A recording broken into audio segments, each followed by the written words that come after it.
Bom, deixa eu Ia passar a pergun- palavra. Não, fala aí, Hugo, fala aí, Hugo. Não, não, não, não. Ia só perguntar se eu ia responder à mesma pergunta Eu agora. ia justamente te fazer ela, então, Hugo. Ó, Passando a bola pra você agora, então. Conta lá pra nós, por que você é autista com Bitcoin? Isto vai ser uma resposta muito rápida. Uma palavra: liberdade. É essa a minha resposta. Porque é a única ferramenta no mundo que a 100% voltou a dar liberdade às pessoas. Só é preciso que a pessoa compreenda e esteja no estágio 4. Porque até chegar ao estágio 4 a pessoa vai estar na Bitcoin porque tem interesse em ganhar dinheiro. E não é esse o objetivo final. O objetivo final é preciso passar algum tempo até a pessoa entender realmente que a maior dádiva que o Satoshi deu à humanidade foi a possibilidade de ser livre novamente. E isto tem a ver com mais uma das minhas teorias, que eu também gosto muito de pensar nestas coisas, e na teoria de que a escravatura nunca acabou. Esta teoria é engraçada. A escravatura nunca acabou. O que acabou foi a possibilidade legal de ter como propriedade outra pessoa. Mas no concordo. fundo, mas no fundo a escravatura deixou de ser a escravatura que era conhecida há 500 anos atrás ou há 300 anos atrás e passou a ser uma escravatura moderna em que a pessoa tem que trabalhar todos os dias da sua vida até ser velho e praticamente vai para a aposentadoria já com 10 anos para gozar a vida e pouco mais, e tem que passar a vida inteira a trabalhar para pagar a casa e para pagar o carro, porque é assim que o sistema foi construído para que as pessoas tenham sempre dívida. E é essa dívida que faz com que o controle sobre a população hoje em dia, sobre todas as sociedades, ainda seja exercido como uma escravatura moderna. Porque a pessoa que está em dívida não pode simplesmente ser livre. Por exemplo, eu se trabalhar numa empresa para um patrão, para uma empresa que não é minha, porque tenho que pagar a minha casa e o meu carro, eu não vou poder falar do meu patrão da forma como eu se calhar gostaria de falar. Eu não vou poder ir para as redes sociais dizer o meu patrão é assim, o meu patrão é assado, ou faz isto, ou faz aquilo.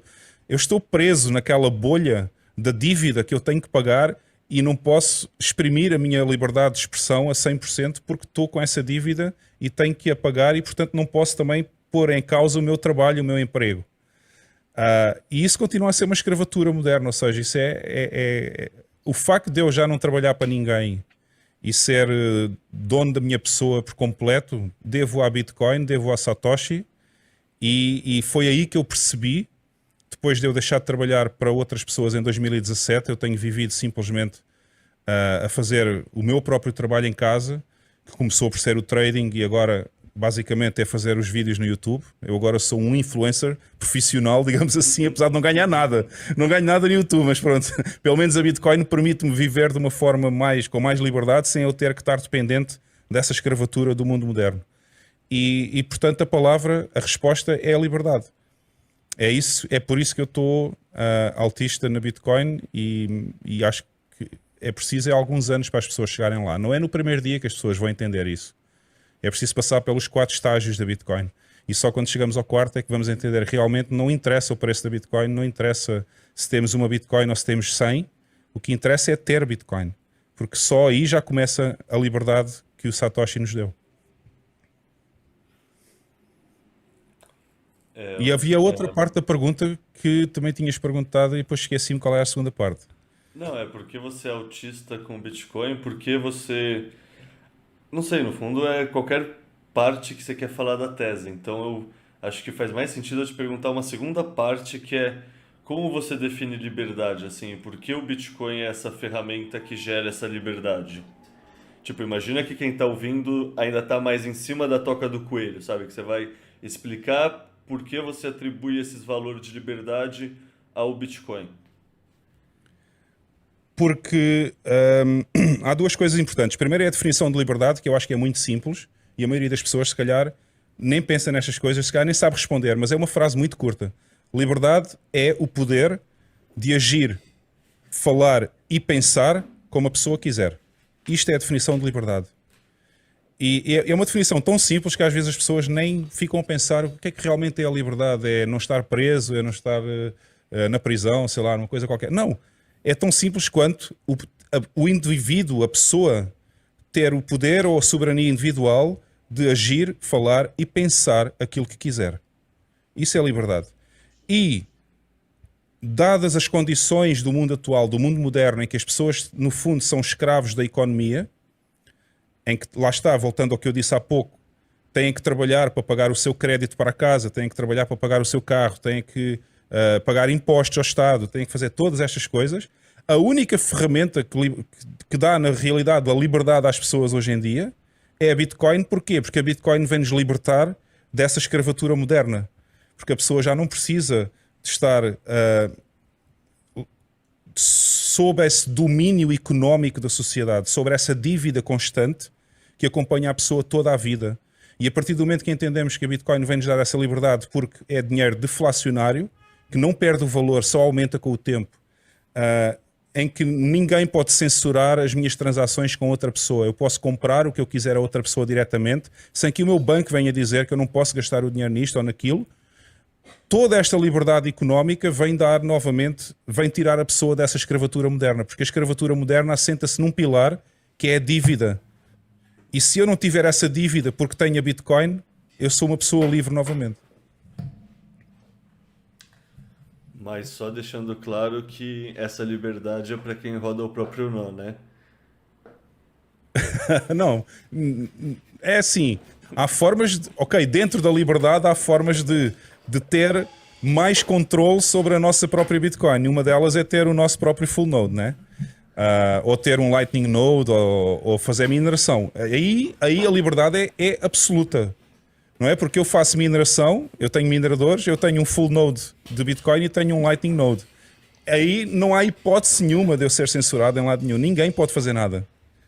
Portanto, essa seria, vá lá, o estágio máximo da liberdade. Mas uma pessoa já ter só, como diz o Max Kaiser, se tiver um Satoshi, já é mais livre do que 99% da população mundial. Portanto, o início começa por comprar um Satoshi, começa por ter Bitcoin. E depois a pessoa entra no buraco do coelho, na toca do coelho, né? Cara, você falou 1%, que você falou já tem mais que 99%.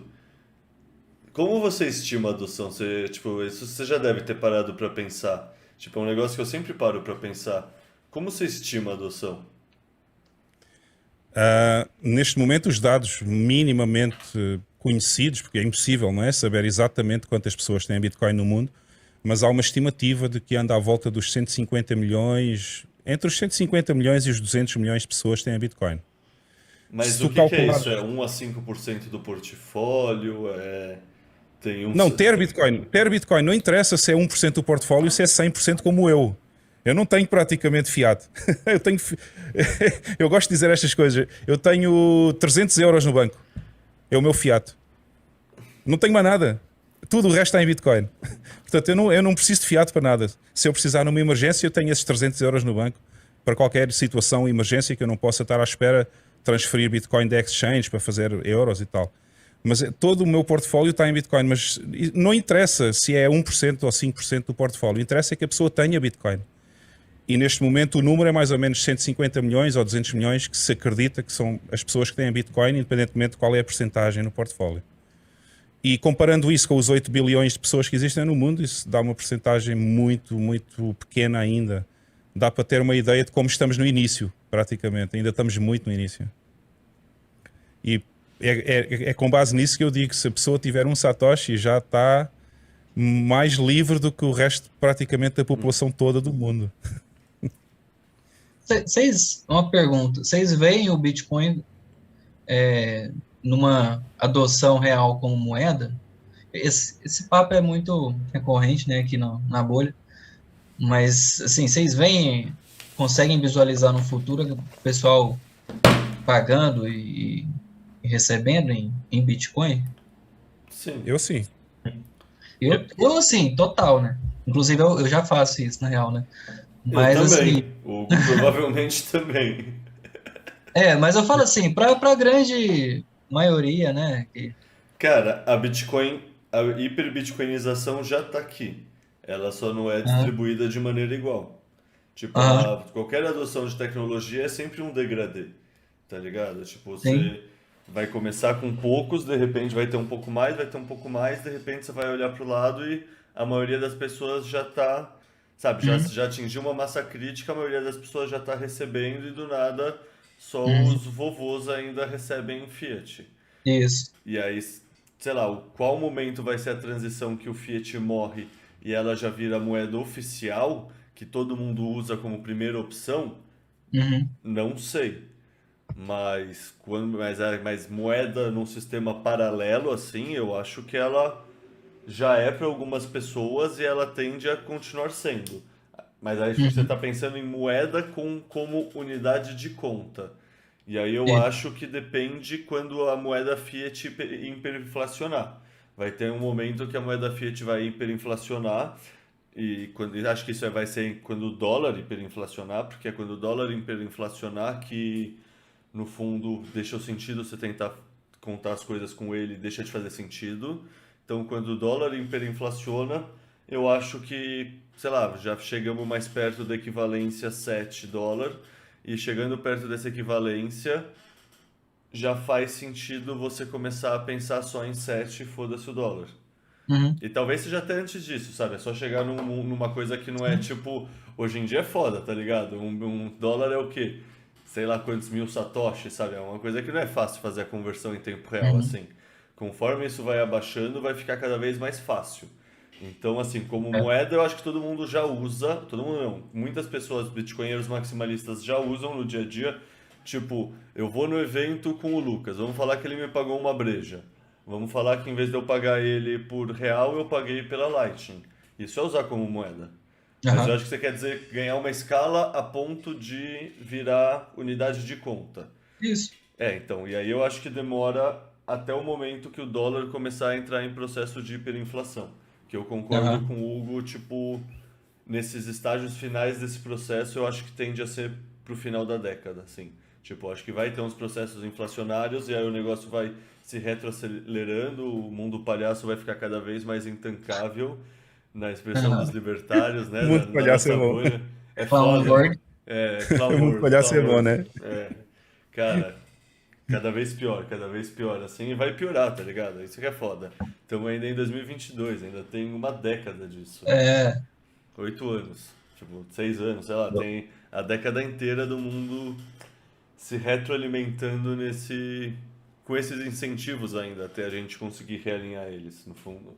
Tipo, a aham, gente ainda vai ver muita coisa estranha acontecendo. uhum, Eu concordo bastante com o Leta, e eu lembro também daquela história da Lady Gresham, né? Então, eu acho que tem muito isso, né? Até quem já é bitcoinheiro, se recebe em fiat, vai tentar se livrar da moeda mais fraca primeiro, né? Então, meio que enquanto as pessoas estiverem recebendo fiat, ou enquanto o fiat for muito popular, as pessoas vão se livrar disso até a hora que as moedas fiduciárias aí na hiperinflação do dólar não vão ter mais nenhum valor e daí, nesse sentido, as pessoas vão se livrar muito mais rápido de fiat e tentar fazer tudo direto em Bitcoin. E até vocês estavam falando sobre o Corona Crash, né? Que ficou aham, conhecido por esse nome. E eu lembrei que eu estava acompanhando o mercado financeiro nessa época. E é interessante, porque se a gente dá uma olhada na taxa de juros do Banco Central dos Estados Unidos naquela época, desde 2000, desde o início de 2019, eles... Porque o que acontece, né? Se a gente pegar a taxa de juros dos Estados Unidos na última década, é sempre a mesma coisa. Eles sobem um pouquinho a taxa de juros, tem uma crise, daí eles baixam de novo. Daí, quando eles tentam subir de novo, tem outra crise, baixam de novo. Isso aconteceu em 2001, 2008 e em 2020. O interessante é que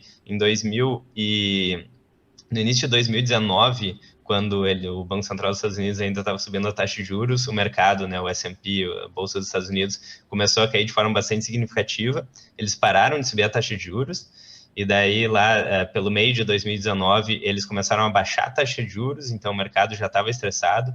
Em setembro, se não me engano, de 2019, teve aquele problema com as Ripples, né? Então eles continuaram baixando a taxa de juros, e o problema já estava acontecendo e a gente teve o corona crash, né? O coronavírus, sei lá, naquela época. Então, meio que eu não sei até que ponto isso já não iria acontecer de qualquer forma, porque historicamente é isso: o Banco Central dos Estados Unidos sobe a taxa de juros, tem uma crise, eles baixam.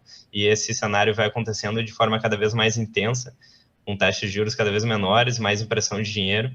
E agora, por exemplo, o Banco Central dos Estados Unidos está subindo a taxa de juros, a gente está vendo as consequências da inflação, né? Saiu o resultado do CPI hoje, que foi mais alto que o esperado. A gente viu o Bolsa nos Estados Unidos caindo mais de 4%, Bitcoin também, consequentemente, caindo quase 10%, se eu não me engano. Aumentando o juros. Então, enfim, eu acho que isso vai se tornando cada vez mais acentuado, né?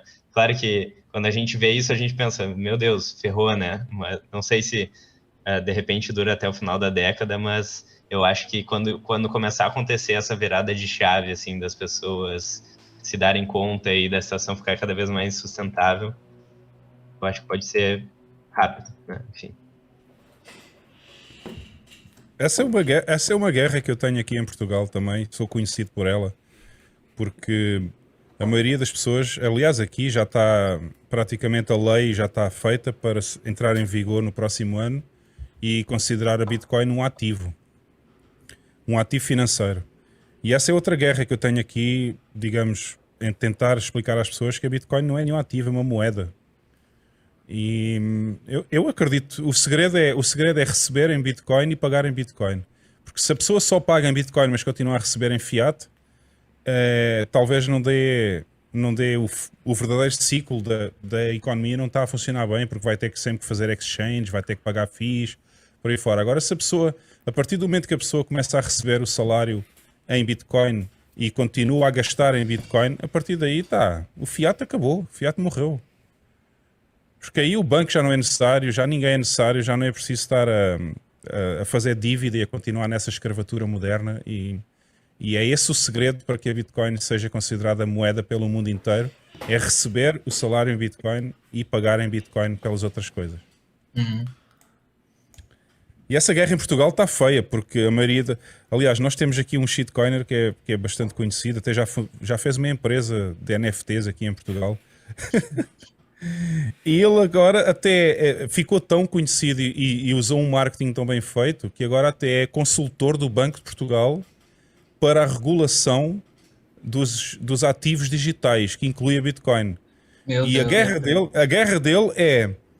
Ele quer que a Bitcoin seja regulada em Portugal e quer que as pessoas paguem impostos se ganharem dinheiro com a Bitcoin. Ou seja, que seja tratado como se fosse a bolsa de valores, fosse uma ação ou fosse um ativo qualquer financeiro.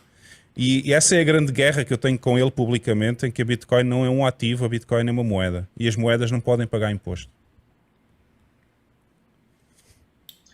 Mas, por outro lado também, qual que é a viabilidade de colocar um imposto em cima do seu, entre aspas, lucro no Bitcoin, né? Porque, assim, você pode simplesmente comprar P2P, né? Enfim, e fazer o hold. Então, eu fico vendo essas regras, assim, vamos colocar, vai ter que pagar imposto em cima, vai ter que declarar. Cara, na prática, entendeu? Na prática, isso afeta os NPCs, tá ligado? Exato, mas exatamente. É uma taxa enorme, pensa assim. É uma taxa de NPC. Por que vocês acham que eu vou pedir a residência oficial em El Salvador? Você pretende morar um tempo do ano em Portugal, um tempo em El Salvador? Você já pensou nesse tipo? Não, Quanto tempo você pode ficar em cada lugar? É um itinerário? Por lei eu tenho que ficar 6 meses e um dia em El Salvador para ter a residência lá. Consecutivo? Não, pode ser durante o ano, eu tenho que estar lá 6 meses e um dia. Agora, porque um dos objetivos, além do facto de morar num país muito mais livre do que a Europa se vai tornar, não é? Porque a Europa vai ser completamente, a liberdade vai acabar, não é? Além disso, tem a vantagem de que eu, como residente oficial em El Salvador, eu pago os meus impostos em El Salvador, não pago aqui em Portugal. Então, eles não podem cobrar impostos, seja por que motivo for relacionado com a Bitcoin, porque, como residente em El Salvador, num país em que a moeda oficial é a Bitcoin, eu não vou pagar impostos de nada sobre a Bitcoin. Faça lucro ou não faça lucro. Uhum. E como tá a história da Ilha da Madeira? Porque eles anunciaram na Bitcoin Conference agora de 2022 que eles iam também começar a usar Bitcoin, não anunciaram? Isso era marketing, meu. Isso era marketing. Eu acho que aquilo foi um flop. Porque na Ilha da Madeira eles não podem fazer nada mais do que se faz aqui na... A Ilha da Madeira pertence à República. Se na República não pode haver Bitcoin como moeda legal, também não pode haver na Ilha da Madeira. Então aquilo foi mais uma... acho que foi uma chamada para o turismo na Ilha da Madeira, basicamente. Pô, eu fico Agora, com eles vontade podem... de testar lá. Não, agora eles podem... É assim, eles podem não fazer a Bitcoin Legal Tender, mas podem aceitar a Bitcoin como forma de pagamento, que é outra coisa, né? Que foi o que o Panamá fez. O Panamá não fez Legal Tender, mas classificou a Bitcoin como moeda possível de pagar impostos. Portanto, são coisas diferentes, em que já é possível aceitar pagamentos em Bitcoin. Eles podem fazer isso na Ilha da Madeira, mas até agora ainda não houve grande desenvolvimento nessa área lá. Sei, por enquanto foi só um teatrinho. Por enquanto eu acho que foi uma jogada bem feita de marketing, já chamou muitos bitcoiners lá à ilha. Até já foram lá os famosos, o Greg Foss e outros que eu agora não me lembro o nome, foram lá também falar com o presidente do governo regional, mas não passou disso ainda. Vamos ver o que é que sai dali. Vamos ver se ele usa alguma coisa, usa a influência lá de ser presidente da região. Vamos ver se ele consegue. Hugo, e falando sobre essa história de declínio na Europa, eu quero saber um pouco da tua opinião, assim, de qual que é a perspectiva de prazo e ciclos, assim, né? Porque a gente tem características que são frequentes em grandes impérios ou grandes civilizações que estão em declínio, né? Que é a inflação, alguns costumes, taxa de natalidade baixa e tal. Qual que é a perspectiva, assim, guerras ou algum outro povo que tem outras características culturais começar a se instalar ali e mudar toda a cultura? Qual que é a perspectiva, assim, e para quanto tempo, assim? Claro que isso é um chute, né? Mas, enfim, para quem vive a realidade. Olha, pegando novamente nas palavras do Ray Dalio, quando nós começamos a ver a decadência de um povo, a decadência social, é o anúncio do fim do império. Isto aconteceu com os romanos, quando a inflação começou a subir bastante para pagar as guerras e quando o povo só pensava em orgias romanas e coisas que não interessam realmente à sociedade e em teatro com leões na arena e com gladiadores. É aí que tu começas a ver o fim do império, ou seja, a decadência social é o anúncio do fim. E é isso que eu acho que está a acontecer na Europa. As pessoas estão... Aliás, os americanos estão a vir morar para cá. E nós estamos a ir morar para El Salvador. É muito engraçado. Porque os americanos estão a tentar fugir da decadência do Império Americano. E há muitos americanos que já vieram morar em Portugal. Porque acham que na União Europeia ainda é o único país... Mais ou menos Portugal e Espanha ainda são os únicos países onde se consegue viver minimamente dentro daquilo que existia anteriormente, na década passada, digamos assim. Mas nós que estamos aqui já estamos a ver a coisa muito mais à frente do que eles estão a ver, porque eles, como vêm de uma situação bem pior lá nos Estados Unidos, acham que estar aqui em Portugal é bom. Nós que estamos aqui em Portugal já estamos a ver a situação muito má em Portugal e em Espanha e na Europa em geral, e já estamos a querer ir para outros sítios. Já há imensa gente em Portugal que está a pensar mudar para o Brasil, ou para El Salvador, ou Panamá, ou Dubai, seja o que for. Há muitos portugueses no Dubai já também.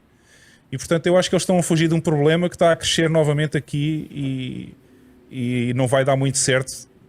Vão adiar só mais uns anos, digamos, a situação que estavam a viver nos Estados Unidos. E, portanto, essa decadência já está anunciada. Agora, em Portugal, já estão a introduzir comida feita à base de grilo para as crianças. Portanto, a agenda do World Economic Forum já está completamente expandida na Europa também. Foi aprovado em Portugal já os alimentos com base de farinhas de insetos. E qualquer dia estão-nos a enfiar minhocas pela goela abaixo. E, portanto, esse é o anúncio do fim. Para mim, isto é o anúncio do fim. É o anúncio que a Europa acabou e ao mesmo tempo, a guerra que eu acho que vai alastrar o resto da Europa. Não vai ficar só na Ucrânia. Porque... o Putin já está a avisar os alemães que eles estão a fornecer armas que estão a matar os russos. E, portanto, e os ingleses a mesma coisa. Também estão a fornecer armas à Ucrânia que estão a ser usadas para matar não só militares russos, como também os próprios cidadãos da zona de Donbass, que são de etnia russa. E ele já está a fazer o aviso que fazer isso é o mesmo que fazer uma declaração de guerra contra a Rússia. Portanto, eles estão a preparar já... o terreno já está preparado para que esta guerra vá alastrar ao resto da Europa e muito provavelmente vamos ver uma guerra mundial novamente em breve. Eu diria que não falta muito. A China vai ser aliada da Rússia nisso daí? É capaz. Sabes que eu acho que sim. Eu acho que a China também se vai unir com a Rússia contra os Estados Unidos por causa da questão em Taiwan. E, e isto é capaz de dar mais uma guerra mundial. É muito provável que isso aconteça. Se me perguntasses há 2 anos atrás se eu acreditava numa próxima guerra mundial, eu dizia não. Mas se me perguntares agora, eu digo sim, já acredito numa guerra mundial porque as coisas estão a ir pelo caminho muito, muito errado. Não, e a Rússia e a China no passado recente se aproximaram muito, assim. Xi Jinping e o Putin já deram várias declarações de parcerias estratégicas. Está rolando agora lá no Pacífico o exercício Vostok, que é do exército russo, junto com o exercício chinês e mais uns outros países meio, sei lá, Coreia do Norte, não lembro. Agora eu não lembro quais outros, mas países assim de menor relevância, mas sim, a parceria Rússia e China tá bem posta, assim, sabe? Tipo, é uma potência industrial junto com uma potência de commodities. Juntos, eles meio que se bastam como bloco, assim.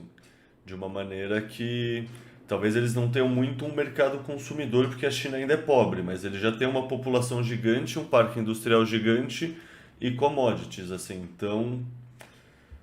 E toda a questão de Taiwan também, mar da China, etc. Não...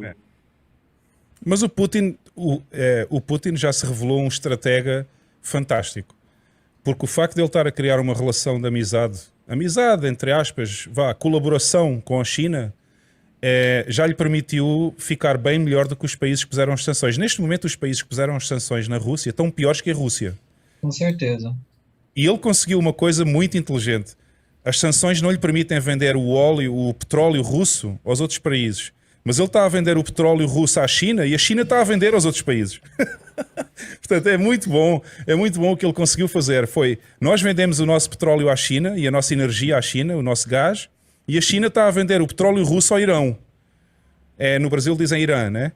E está a vender a outros países também que não podiam comprar o petróleo russo, nem o gás russo, e agora a China está a fazer de proxy para vender toda essa riqueza russa, digamos assim. Eles, no fundo, perderam 10% daquilo que tinham da economia. Aliás, há dias eu vejo um podcast muito bom, que são notícias independentes, que é o Redacted. Não sei se vocês já viram uma vez ou não, mas se não viram, é falado em inglês, são 2 americanos que vieram morar em Portugal, mas são jornalistas, e fizeram esse podcast, é muito bom. E eles estavam a mostrar um gráfico de como é que ficou a Rússia afetada com as sanções e como é que ficaram os países que puseram as sanções afetadas. Ou seja, a Rússia teve um aumento de 10% no preço de energia internamente. A Europa e os Estados Unidos tiveram um aumento de 90% no preço da energia, tanto do petróleo como do gás. Portanto, os outros países que estão a pôr as sanções é que estão a ficar na merda. E a Rússia só aumentou 10% a energia. E tudo o resto é mais barato na Rússia do que nos outros países, na Europa e nos Estados Unidos. Portanto, isto está... eles querem tirar areia para os olhos das pessoas no mainstream media, dizer que a Rússia é que está a sofrer muito com esta situação, mas não está. A Rússia está na boa. Não, a mídia mainstream está colocando a Rússia como se ela estivesse perdendo, entendeu? A mídia NPC aqui, pelo menos até onde eu estou vendo, né? Tá nessa pegada. E agora mais uma estratégia fantástica do Putin, que é ele não autoriza usar Bitcoin internamente para fazer pagamentos na Rússia, mas já a partir de 1 de janeiro de 2023 a Bitcoin vai poder ser usada para pagamentos externos à Rússia. Portanto, ele vai vender coisas através da Bitcoin para dar a volta às sanções. É fantástico. Ele é 1000 vezes mais à frente que o Biden. 1000 vezes à frente. Muito mais. E o Biden, a gente ainda precisa discutir se a gente está discutindo o Biden atual ou o Biden de 10 anos atrás. Dizem que já morreu, né? Não, tem uns vídeos que aparece que, assim, na boa, parece mesmo que é computação gráfica. Sabe, que o rosto não tem expressão, não mexe, assim, é uns negócios que, tipo... Não sei, complicado, assim. Só Botox não justifica, né? Eu já não vou tão longe, eu não sei se o homem já morreu e foi substituído por um sócio ou não, mas não vou tão longe assim, não é? Porque eu não tenho provas. Mas se aquele é o verdadeiro Biden que anda a apertar mão a fantasmas, Então os Estados Unidos estão muito mal. Nenhum cenário é positivo, nenhum cenário é positivo. Mas depois eu te mando e coloco nos comentários do vídeo o vídeo que assim, cara, é bizarro. O rosto dele não se mexe, parece uma animação gráfica É. mal feita. E assim, não acho que necessariamente mataram ele, mas às vezes só ele tava mal no dia e substituíram para um pronunciamento, não sei. Um deepfake ali. Eu já vi umas fotos, puseram no Twitter umas fotos a comparar um vídeo que ele fez há uns meses atrás com o vídeo agora e a cara parecia muito diferente. Mas ok, eu não sei. Não vou tão longe porque eu não tenho provas, portanto não sei. Então, é como eu abordo toda essa questão, que nem essa questão da Rússia tá perdendo. É tudo uma guerra de narrativa que depende em que lugar do ecossistema da bolha você tá, você é influenciado por notícias A ou B. E aí eu Aham. aprendi a, sei lá, tipo, todas as informações que chegam até nós podem ter sido editadas da maneira que queiram causar uma reação X ou Y em nós. Então, o mais fácil é Podem não não, né? acreditar em nenhuma, no meu ponto de vista. Tipo, sei lá, é isso, tipo, pensa na guerra da Rússia, que nem você falou. A porra do Zelensky é capa da Veja, da Vogue com a mulher dele, assim. E tipo, sabe, tem umas palhaçadas no meio assim que não, tipo, não Não, e o dá, não dinheiro? dá. E o dinheiro que ele já pôs fora da Ucrânia? O dinheiro que ele já tem nos offshores aí espalhados pelo mundo, que no fundo é a grande parte dele vem dos Estados Unidos, não é? Aquele dinheiro que eles estão a mandar para lá. Mas o Zelensky, eu não queria estar na pele do Zelensky agora, porque há muita gente que ainda não pensou nisto, não é? É que os Azovs na Ucrânia, aquele batalhão Azov que são nazis, eles não querem o fim da guerra. Eles querem acabar com os russos, eles querem novamente ter o território ucraniano. Então, se o Zelensky tentar negociar um acordo de paz com a Rússia, no dia a seguir o Zelensky aparece morto aí numa valeta. Olha, eu acho que ninguém quer o fim da guerra. O Putin quer que a guerra continue porque ele concentra mais poder. Os Estados Unidos quer que a guerra continue porque ele continua vendendo arma. Não tinha parado para pensar, faz sentido também toda essa Pra perspectiva caralho. de desestabilizar a Alemanha como concorrente geopolítico, porque o Ocidente jamais migraria para um yuan digital, mas para um euro digital poderia migrar. Então faz sentido total, conhecendo a política externa americana, eles usarem a estratégia de desestabilizar a Alemanha. Foda, né? Demais. Eu vi uma É porque eu acho. notícia no início da guerra de um cara que tentou fugir da Ucrânia escondido dentro de um carro cheio de brinquedo, uma coisa assim. E, cara, é bizarro, né? Enfim, é, políticos começam uma guerra, tu só quer viver a tua vida normal e tu não consegue nem fugir, nem sair dali, né? É bizarro. Nacionalismo é tipo brigar pelo pedaço de linha que você gosta mais, assim, os donos de um país versus o dono de outro país mandando um bando de peão se matar, assim, e os caras vão lá e se matam, tá ligado? É tipo, não sei, eu nunca tive facilidade com esse conceito, sinceramente. Eu sempre achei um negócio bizarro, assim. Tipo, puta, orgulho de ser brasileiro, assim. Beleza, na Copa do Mundo você releva, na Olimpíada também, mas vamos conversar, tipo, tá ligado? Você tem que ter orgulho do bagulho que você construiu por conta própria, caralho. Tipo, eu não tenho orgulho de ser branco ou de ser negro, eu não tenho orgulho de ser homem ou de ser mulher, eu não tenho orgulho de ser brasileiro ou português. Tipo, eu não escolhi essas merda. Não tem nada a Aham. ver com minha prova de trabalho, tá ligado? É É, tipo, você exatamente. tem orgulho do que caralho aí, sabe? Isso é uma construção social que é feita nas pessoas desde que elas nascem. É uma construção social para mantê-las nessa história que eu falei da escravidão moderna, ok? Para a pessoa pensar que é a minha nação, eu tenho que defender a minha nação, e é isso que provoca as guerras com as outras nações e toda essa história. Isso não tem valor nenhum. Cara, eu sou muito grato a dois podcasts que eu escutei do Seifadin, com aquele Daniel Prince, que é daquela podcast em inglês de Bitcoin que chama Once Bitten, que é um cara muito bom que é ativista da educação homeschooling. E aí, tipo, eles destrinchando como é e como foi a origem da educação formal, sim, educação colégio, principalmente falando. Universidade tem outra origem, mas essa educação atual que a gente pensa é uma coisa que surge na Prússia, porque a Prússia está atrasada nesse estado de consolidação como Estado-nação, e eles querem o quê? Eles querem formar cidadãos obedientes que sigam ordens, obedeçam hierarquia E é mais fácil você gerar isso desde criança do que em vez de adulto. E eles também estavam atrasados na segunda revolução industrial.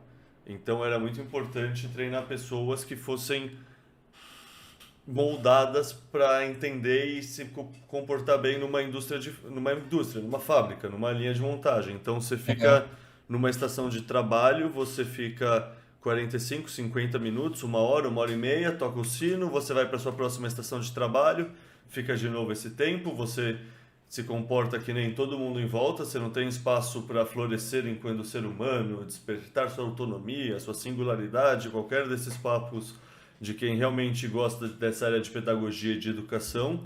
Você tipo fica preso numa caixa, numa sala, vai para próxima, tudo sendo condicionado a ser um bom, no fundo, um bom industrial, uma boa mão de obra qualificada para a segunda revolução industrial.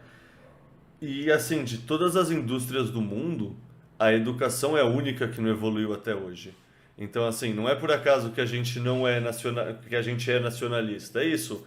Muita gente canta o hino no colégio, todos os dias, tá ligado? Tipo, é um projeto de poder você escolher o que vai estar na grade curricular da sua escola. Tipo, no Japão, a versão que é contada sobre a Segunda Guerra Mundial é diferente. Na Alemanha, provavelmente também. E a Alemanha No é. Brasil, no Brasil a história que contam sobre Portugal é diferente também. Com certeza, com Com certeza. certeza. Não, você acha que no Paraguai o pessoal conta a mesma história da Guerra do Paraguai que a gente conta? É Aham. óbvio, não, não é? Então, o estudo. Mas, mas, Não, mas se tu diga. pensares na história se tu pensares bem na história da educação, quem é que tem o poder da educação? É o Estado. O Estado, é. É o Estado. E não só. E as pessoas às vezes pensam, não, mas eu vou pôr o meu filho numa escola privada. Não, mas quem é que faz o currículo para a escola privada? É Exato. o Estado. Exatamente. Então, é sempre o Estado que faz a doutrinação, desde as crianças, desde a primeira classe, desde o primeiro ano, é sempre a doutrinação do Estado que vai para as crianças. Porquê que nos Estados Unidos agora está muito na moda fazer homeschooling às crianças? Porque os pais já não querem. Os pais não querem que o Estado faça a doutrinação. Não, porque Tudo Tem isso um foi livro- estudado. Essa história da educação ser uma responsabilidade do Estado. É responsabilidade do Estado porque eles querem doutrinar à maneira do Estado. É tão simples quanto isso. Tem um livro do Murray Rothbard que se chama A Anatomia do Estado, que é bem curtinho, vale muito a pena ler. Que ele fala sobre essa história, né? Então, como é que o Estado surgiu, né? Na teoria do bandido estacionário, nas tribos, né? Alguém descobriu que valia muito mais a pena, ao invés de tu ficar saqueando tribo por tribo, dominar uma tribo e ficar com uma parcela ali dos recursos que forem coletados ou plantados, né? Isso foi evoluindo, só que antigamente esse controle era feito na base da força, né? Quem tinha mais força, mais lanças ali, enfim. E só que com o passar do tempo e conforme a sociedade foi crescendo, essa forma de controle foi evoluindo, né? Então, enfim, desde a época em que o poder do rei vinha da igreja, um poder dado por Deus, digamos assim, até hoje em dia, que a gente tem várias ideologias, a gente tem a mídia tradicional, universidades, escolas, trabalhando para criar, né, essa massa que está conforme o sistema, né, que aceita, porque se tu tiver que controlar todo mundo na base da força, não funciona, né, já é muita gente. Então, toda essa estrutura agora está muito mais complexa, né?